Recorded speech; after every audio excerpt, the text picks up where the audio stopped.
Salut à toi et bienvenue dans cette nouvelle exploration. On va se plonger ensemble dans le parcours de Frédéric Boidron, un véritable passionné de technologie qui a su naviguer entre la programmation, la robotique et l'intelligence artificielle.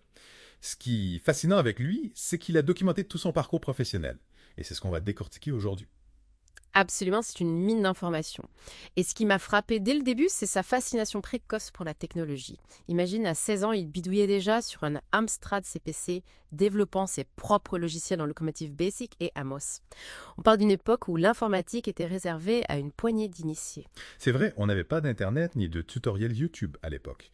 Il a vraiment dû faire preuve d'une grande débrouillardise pour apprendre et créer ses propres programmes. D'ailleurs, il paraît qu'il était tellement à l'aise avec l'informatique qu'il en a même appris à sa propre professeure pendant sa terminale. Exactement. Et cette soif d'apprendre, on la retrouve tout au long de son parcours scolaire. Après son BI, G2, il a enchaîné avec un BTS en informatique de gestion. Il a appris à maîtriser des langages comme COBOL Pascal et même SQL+, qui étaient très utilisés dans le monde professionnel à l'époque. C'est intéressant de voir qu'il a acquis une base solide dans des langages qui aujourd'hui sont considérés comme anciens par certains. Est-ce que ça a été un atout pour lui par la suite? Absolument, car ces langages, même s'ils sont moins utilisés aujourd'hui, reposent sur des principes fondamentaux de la programmation qui sont toujours d'actualité. Et puis, ça témoigne de sa capacité à s'adapter à différents environnements technologiques. Oui. Et il ne s'est pas arrêté là. Il est ensuite parti au Pays de Galles pour obtenir un Bachelor of Science en informatique à l'université de Wrexham. On imagine qu'il a encore élargi ses compétences là-bas. Oui, il a approfondi ses connaissances en CC, plus un langage très puissant. Et s'est même aventuré dans le domaine de l'intelligence artificielle avec Prologa. En parallèle de ses études, il a aussi développé des projets personnels, comme un moteur 3D et un convertisseur Amiga Gate vers HTML. Déjà à fond dans le développement web. C'est assez impressionnant de voir cette volonté d'aller au-delà du simple cursus universitaire. On sent une vraie curiosité et une envie de créer. Mais j'imagine qu'il a fallu passer à la pratique à un moment donné. Oui, bien sûr. Son premier stage significatif se déroule à la Cana devenue Terena aujourd'hui. C'est une grande entreprise agroalimentaire et Frédéric est chargé de développer un logiciel de maîtrise en VBA pour Excel. Du VBA dans Excel. On est loin des robots et de l'intelligence artificielle. Certes, mais ce projet lui a permis de développer des compétences très utiles, analyser des besoins concrets, concevoir une solution logicielle et la mettre en œuvre dans un environnement professionnel. Et puis le VBA, c'est un langage très pratique pour automatiser des tâches et manipuler des données. Donc une expérience formatrice, même si elle n'était pas directement liée à la robotique. Exactement. Et ensuite, il rejoint Atos Origine en tant que technicien d'exploitation. Là, il touche à tout. Programmation en shell MPU, analyse de programmes COBOL, gestion de réseau sauvegarde. Le couteau suisse informatique, quoi. On sent qu'il a acquis une polyvalence précieuse pendant cette période. Tout à fait. Ensuite, il a rejoint les chantiers de l'Atlantique, une entreprise qui conçoit et construit des navires. Il occupe des postes d'analyste programmeur, de technicien d'exploitation et d'intégrateur. Encore une fois, on voit qu'il jongle entre différents rôles et technologies. C'est assez typique du parcours de Frédéric.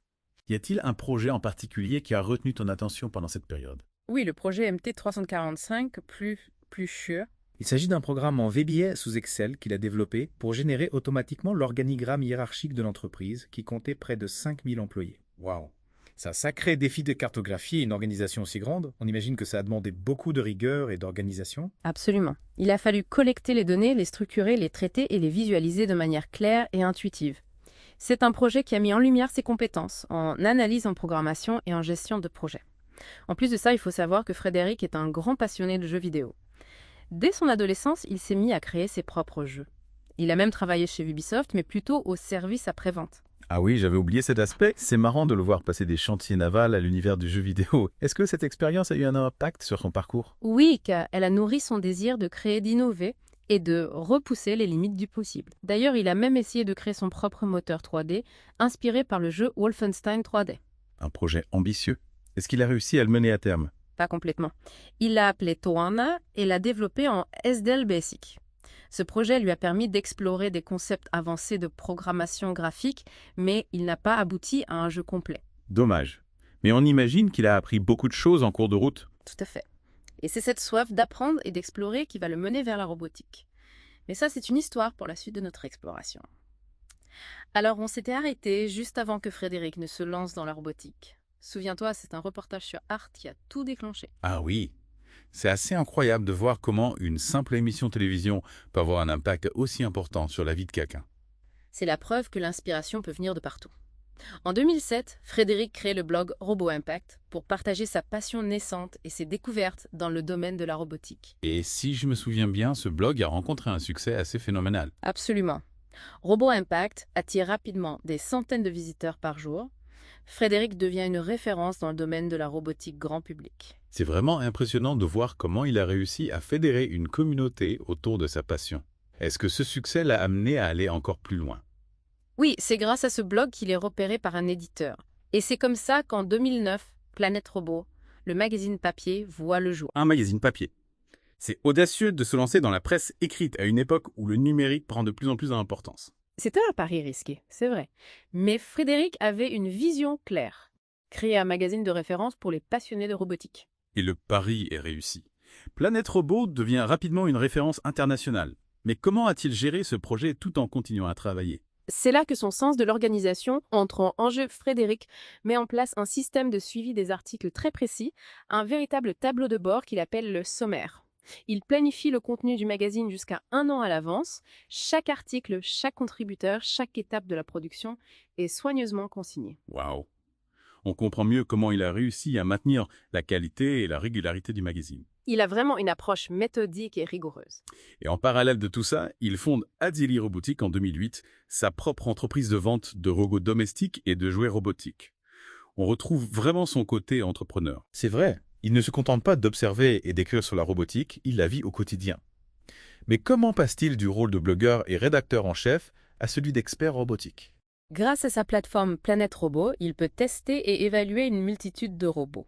Des aspirateurs robots aux robots humanoïdes en passant par les bras robotisés, il se forge une expertise pratique. C'est une approche très pragmatique. Pardon. Il apprend en manipulant et en expérimentant les robots. Exactement. Et il ne se contente pas de les tester. Il les décortique pour comprendre leur fonctionnement, leurs limites et leurs potentialités.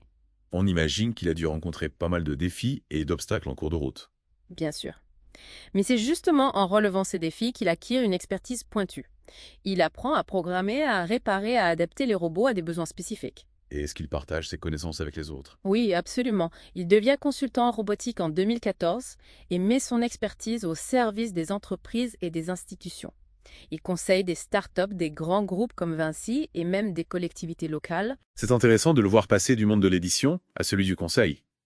Il utilise sa passion pour aider les autres à intégrer la robotique dans leur quotidien. Tout à fait. Et son engagement ne s'arrête pas là. En 2020, il est élu conseiller municipal d'une commune de 5000 habitants. Il rejoint plusieurs commissions locales et d'agglomération. Waouh! Il est vraiment sur tous les fronts. On a l'impression qu'il a une énergie inépuisable. C'est clair. Et en plus de tout ça, il crée une chaîne YouTube, En route vers le futur, en 2019, pour vulgariser les technologies émergentes comme l'intelligence artificielle. Il y publie des tutoriels, des analyses, des réflexions sur l'impact de la technologie sur nos vies. On voit qu'il est passionné par la transmission du savoir. Il a vraiment à cœur de rendre la technologie accessible à tous. Exactement. Et c'est dans cette optique qu'il développe une expertise particulière dans la programmation de robots. Il crée des tutoriels pour des robots comme CosmoNed et Ned2. Ces tutoriels sont tellement bien faits qu'ils sont utilisés par les fabricants eux-mêmes. C'est la preuve qu'il maîtrise parfaitement ces technologies. Il ne se contente pas de les utiliser, il les décortique pour les rendre compréhensibles par tous. Peux-tu nous parler un peu plus de ces tutoriels? Y en a-t-il un qui t'a particulièrement marqué? Oui, absolument. Son tutoriel pour le robot Ned2 est vraiment impressionnant. Il s'agit d'un robot collaboratif à 6 axes utilisé dans l'industrie pour des tâches de précision. Ah oui, Ned2. Je me souviens d'un article dans Planète Robot qui en parlait. C'est un robot assez complexe, non? Exactement. Et Frédéric a réussi à créer un tutoriel clair et accessible qui permet à n'importe qui de comprendre les bases de sa programmation. Il explique comment installer, configurer et programmer Ned2 pour réaliser des tâches spécifiques. C'est vraiment génial de vendre ce genre de technologie accessible au plus grand nombre. Est-ce qu'il aborde aussi des aspects plus avancés de la programmation? Oui, bien sûr.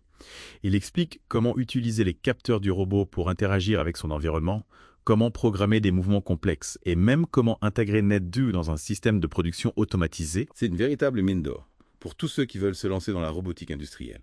Mais Frédéric ne se limite pas aux robots industriels, n'est-ce pas?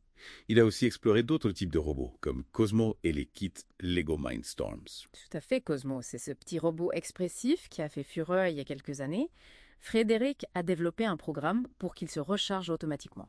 Ah oui, j'avais vu ça. C'est malin d'utiliser la programmation pour rendre un robot plus autonome. Exactement. Il a exploité les capacités de Cosmo à détecter des objets et à se déplacer dans son environnement pour créer un programme qui le guide automatiquement vers sa base de recharge lorsque sa batterie est faible. C'est une démonstration simple mais efficace de ce qu'on peut faire avec un peu de code et de créativité. Et avec les Lego Mindstorms, qu'est-ce qu'il a réalisé? Il a conçu et programmé un robot de nettoyage des sols. Un robot aspirateur. On dirait que la frontière entre le jeu et l'application concrète est assez mince avec Frédéric. C'est vrai. Ce qui est intéressant, c'est qu'il utilise ces plateformes ludiques pour enseigner les bases de la programmation et de la robotique aux plus jeunes. Il a même encadré une stagiaire de 3e pour lui apprendre à programmer Cosmo. C'est une belle initiative. Transmettre sa passion aux nouvelles générations, c'est assurer l'avenir de la robotique. Tout à fait. Et plus récemment, Frédéric s'est intéressé aux modèles de langage comme ChatGPT. Il les utilise pour générer du contenu pour sa chaîne YouTube. Ah oui, c'est vrai. J'avais vu passer quelques articles et vidéos qui mentionnaient l'utilisation de l'IA. C'est assez fascinant de voir comment il intègre ces nouvelles technologies dans son travail. Oui, c'est un exemple de son adaptabilité et de sa volonté de toujours rester à la pointe de l'innovation. Il explore les possibilités offertes par l'IA pour automatiser certaines tâches, comme la rédaction d'articles ou la création de scripts pour ses vidéos. C'est une approche très pragmatique qui lui permet de gagner en efficacité et de se concentrer sur les aspects les plus créatifs de son travail. Mais est-ce que l'IA ne risque pas de remplacer complètement le travail humain dans ce domaine? C'est une question que beaucoup se posent. Pour l'instant, je pense que l'IA est plutôt un outil qui permet d'augmenter les capacités humaines. Elle peut nous aider à réaliser des tâches plus rapidement, plus efficacement, mais elle ne peut pas encore remplacer la créativité, la pensée critique et l'expertise humaine. C'est rassurant de l'entendre. On a souvent tendance à craindre que les robots et l'IA nous remplacent, mais il est important de se rappeler que la technologie est avant tout un outil que nous pouvons utiliser à notre avantage. Exactement. Et le parcours de Frédéric Boidron nous montre qu'il est possible de s'adapter, d'apprendre et d'évoluer avec la technologie. Il est passé des langages de programmation classique à la robotique, puis à l'intelligence artificielle, tout en restant passionné et engagé dans son travail. C'est un bel exemple de ce que l'on peut accomplir avec de la curiosité et de la persévérance et une soif d'apprendre au risque. Merci de nous avoir fait découvrir ce parcours fascinant. Avec plaisir. Et à bientôt pour une nouvelle plongée dans le monde des technologies.